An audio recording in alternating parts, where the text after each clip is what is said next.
بسم اللہ الرحمن الرحیم۔ حضرت ہود علیہ السلام اسلامی روایات میں ذکر شدہ ایک پیغمبر ہے۔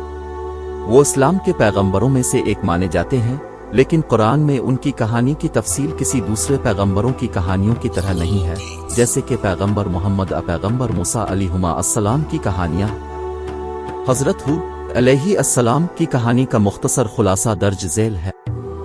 حضرت ہود علیہ السلام کو عاد قوم کے پاس پیغام برسانے کے لیے بھیجا گیا، جو احقاف کے علاقے میں رہتی تھی، جو جنوبی عرب کے سوا کچھ دور میں واقع ہونے کا اعتقاد ہے۔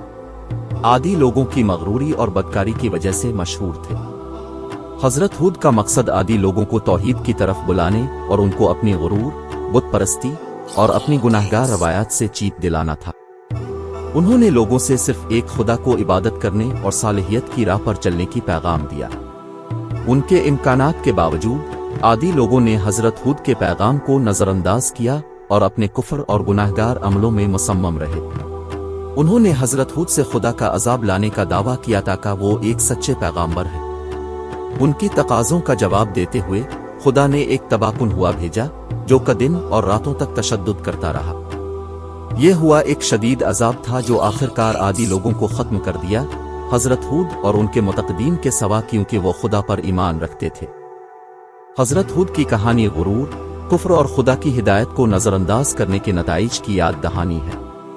یہ ایک سبق دیتی ہے کہ پیغمبروں کے پیغامات پر غور کرنے اور توبہ کر کے خدا کی طرف رجوع کرنے کی اہمیت کو یاد رکھا جائے۔